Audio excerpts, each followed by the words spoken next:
एक दफ़ा का जिक्र है कि किसी गांव में एक चुगलखोर रहता था। उसकी इस आदत से हर कोई तंग था।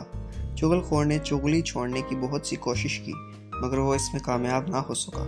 चुगलखोर को इस वजह से अपने काम से हाथ तक धोना पड़ा। उससे हर कोई परेशान रहता था और कोई भी उसे अपने पास मुलाजमत पर नहीं रखता था।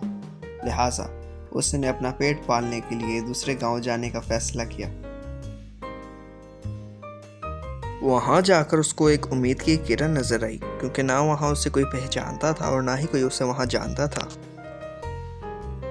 चुगलखोर वहाँ एक किसान के पास गया और उससे नौकरी की दरख्वास्त की। अस्सलाम वालेकुम भाईजान, मुझे काम पर रख लोगे? मुझे काम की ज़रूरत है। अच्छा, मुझे भी बंदे की ज़रूरत है। तो फिर तुम कितनी तनख्वाह लोगे? मैं सिर्फ रोटी, कपड़े और 6 माह बाद आपकी चुगली खाऊंगा। क्या मंजूर है? हाँ, अजीब है, पर चलो ठीक है। इस तरह किसान को नौकरी मिल गई। 6 माह बाद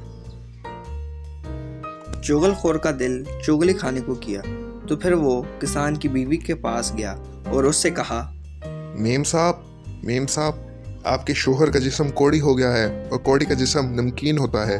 अगर आपको यकीन ना आए तो कल खेत में जब आप खाना देने आए तो उसका जिस्म चाट कर देख लीजिएगा। ओहो, अच्छा। फिर वो किसान के पास गया और बोला, किसान भैया, तुम्हारी बीवी पागल हो गई है।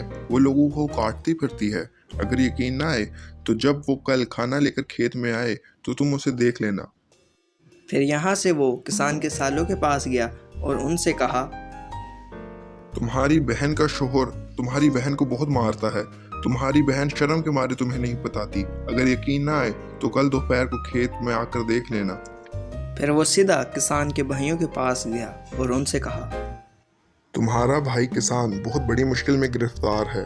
उसके साले हर चौथे दिन उसको आकर कूटते हैं।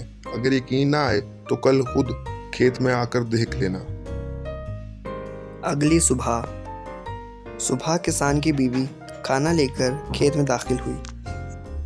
किसान की बीवी ने किसान का हाथ पकड़ा और चाटने के लिए मुंह आगे बढ़ाया।